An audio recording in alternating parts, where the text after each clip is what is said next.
Habiter, se déplacer, legrandparis.fr, c'est le titre de notre contribution à ce débat sur qu'est-ce que c'est qu'habiter le Grand Paris.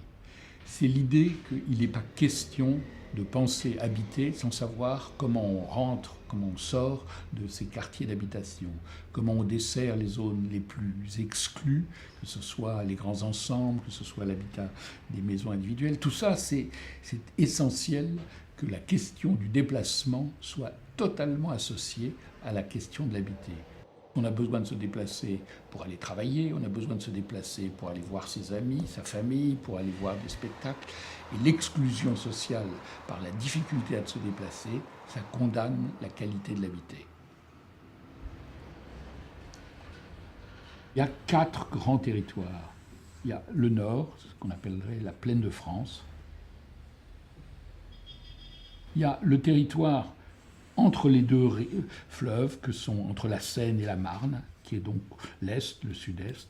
Il y a le territoire qui est autour du plateau de Saclay, avec toutes les vallées qu'il y a de l'autre côté, qui est le plateau de Saclay, mais entendu dans son territoire des vallées. Et puis il y a bien sûr, ce qui est pour moi très important, la vallée de la Seine, avec l'ouest de la Seine, qui lui a vraiment une très grande particularité.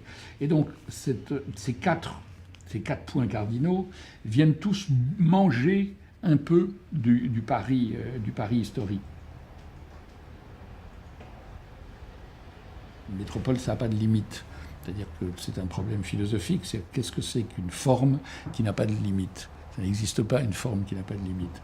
C'est-à-dire qu'en même temps, c'est conceptuellement, c'est ça. C'est une forme qu'il faut arriver à comprendre, à analyser dans son inachèvement perpétuel, dans ses couches, dans ses contradictions. Et en même temps, il faut créer une représentation pour que les gens, comme vous dites, mais les gens, ils n'habitent pas simplement dans leur rue et dans leur adresse. Ils habitent un territoire plein de possibilités, plein de ressources, que ce soit des ressources d'emploi, que ce soit des ressources de paysages, que ce soit des ressources de groupes sociaux et tout.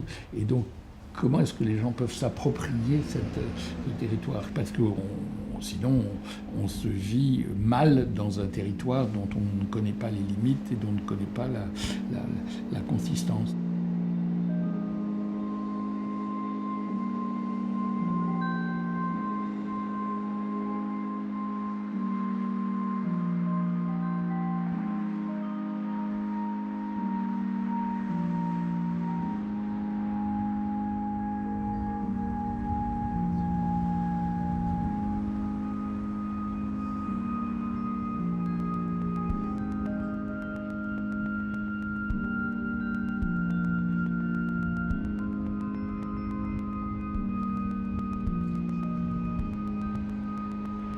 Si nous avons choisi ce périmètre entre Poissy et Mantes-la-Jolie, le long de la Seine, c'est parce que ce territoire représente un très bon exemple de ce qui est en train de se passer. D'abord au niveau des transports ferroviaires, avec le nouveau système des gares des Halles, le prolongement des Halles depuis la Défense jusqu'à Mantes-la-Jolie. Ensuite, autour des autoroutes A13 et A14. Et puis quand on regarde le fleuve, la Seine, vide, sans aucune infrastructure de proximité, on se pose la question, est-ce qu'on ne pourrait pas utiliser le transport fluvial à bon escient ? Est-ce qu'on ne pourrait pas en faire et à la fois un système individuel et à petite échelle, et en même temps un système industriel qui puisse fonctionner à grande échelle ?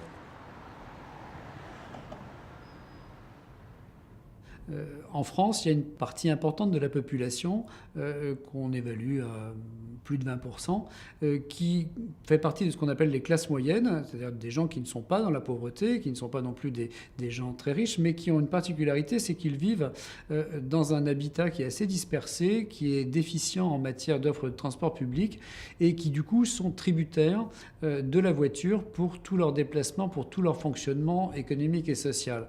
Alors c'est typiquement une famille avec 2 enfants, généralement 2 parents qui travaillent, et qui est amenée à prendre la voiture pour travailler, mais aussi pour aller voir la famille, pour amener les enfants au club de sport le dimanche, pour aller ensemble au cinéma le week-end, etc. Donc leur vie dépend de la voiture On évalue aujourd'hui à 18-20% d'un budget familial la part de la mobilité, au-delà de laquelle ces gens sont en vulnérabilité.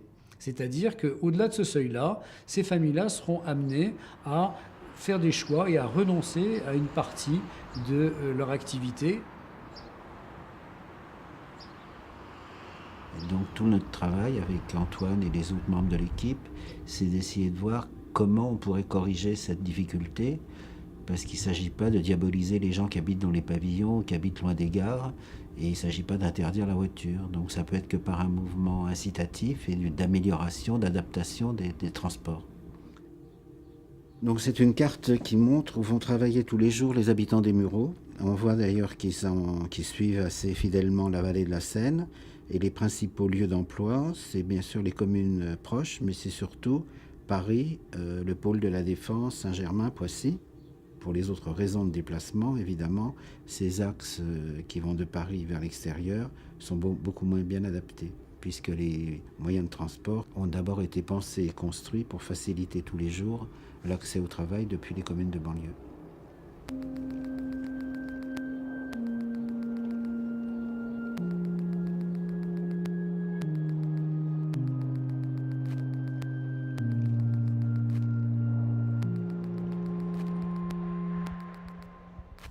La problématique, pour moi, des mobilités dans une grande métropole, c'est vraiment d'arriver à coordonner un peu tout le monde. Qu'est-ce qui se passe?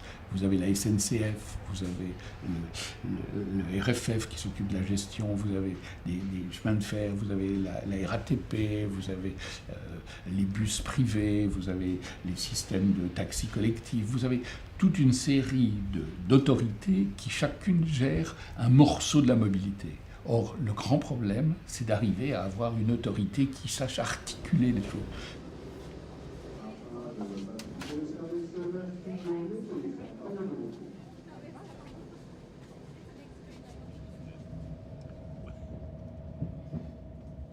Les transports, c'est l'espace public d'aujourd'hui. Hier, la place était le lieu de la sociabilité. Aujourd'hui, il faut savoir que le grand lieu où on est ensemble, ce sont les transports. Donc il faut que ça devienne vraiment les lieux qui mettent en valeur la vie quotidienne. Et il faut absolument arriver à trouver la façon de tresser ensemble le train, le bus, les pistes cyclables.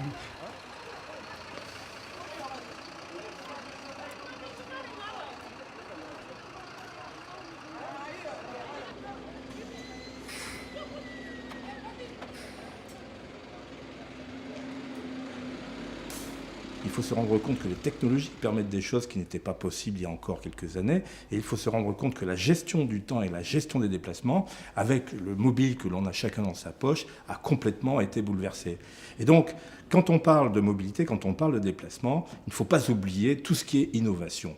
On va parler, par exemple, des trams du ciel, c'est-à-dire les télécabines urbains qui franchissent des grands espaces, qui peuvent relier des gares, la gare routière, par exemple, à la gare ferroviaire. Mais on peut aussi parler des systèmes qui rendent collectifs les transports individuels et individuels les transports collectifs. C'est le cas, par exemple, de Vélib'. Vélib', c'est un système collectif qui sert individuellement. Et bien demain, peut-être que l'on pourra adapter les transports par bus de façon beaucoup plus individuelle, en allant chercher les personnes à leur domicile, comme cela se fait déjà dans certaines villes.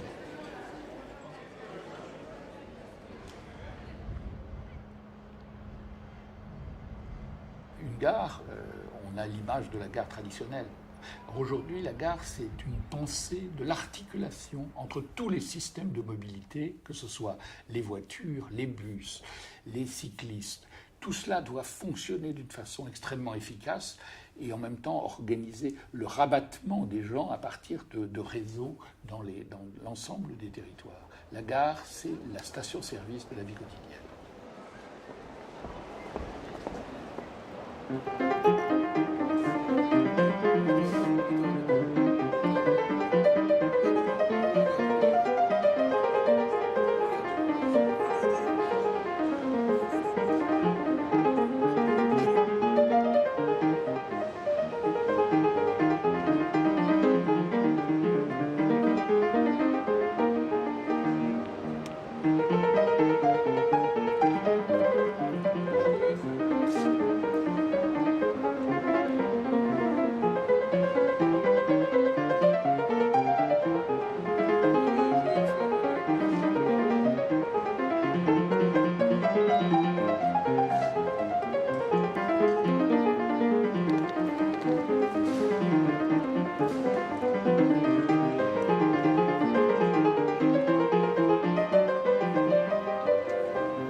faut absolument aujourd'hui faire, c'est pas simplement investir dans des systèmes de transport lourds et rapides, mais investir dans tout ce qui est de l'ordre de la faciliter la mobilité des gens les plus proches, faciliter les cheminements piétons, qu'ils soient agréables, faciliter les pistes cyclables, faciliter les zones où on peut du roller pour venir jusqu'à la gare.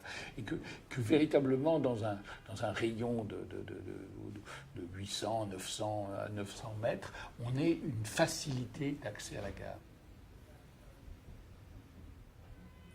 Nous pensons que les gares sont de véritables incubateurs. Il peut se tisser des liens avec l'ensemble des activités qui ont une influence sur l'urbanisme. C'est le cas, bien entendu, de l'énergie. Nous pensons que les gares, demain, vont être des lieux de stockage de l'énergie qui sera produite dans chaque maison, dans chaque localité. C'est le cas pour le commerce, parce que nous pensons que dans les gares, demain, eh bien, il y aura des sas de livraison pour le e-commerce, pour le commerce électronique. On n'ira plus dans les driving à 40 km de chez soi, mais au passage de la gare, eh bien, on pourra récupérer les achats que l'on a faits par Internet. Il y aura des marchés de produits frais le soir, par exemple de 6h à 9h, quand on rentre du travail, et que le rapport de la ville avec l'agriculture va être modifié grâce à la gare qui va servir d'intermédiaire. Évidemment, il va y avoir une incidence sur les transports, puisque la gare ne sera pas toute seule, isolée, elle sera reliée avec d'autres systèmes, elle sera reliée d'abord avec les autres gares, par les trams du ciel. On pourra parler de recyclage, on pourra effectivement en faire un lieu où l'on collecte un certain nombre de produits que l'on peut reconditionner, que l'on peut recycler. On pourra parler de travail, puisque forcément, les gens vont changer de mode de travail, il y aura le télétravail, ils auront besoin de se rencontrer dans des lieux intermédiaires entre là où ils habitent et là où est le siège social de la société qui les emploie. Et pour finir, quand on additionne toutes ces applications, on débouche tout naturellement sur la dernière application qui est l'habitat lui-même, cet ensemble de fonctions autour de la gare qui va faire que l'on va habiter différemment, habiter, se déplacer tout attaché. Ça passe par la gare, ça passe par les gares et ça passe par un système de liaison entre toutes ces gares.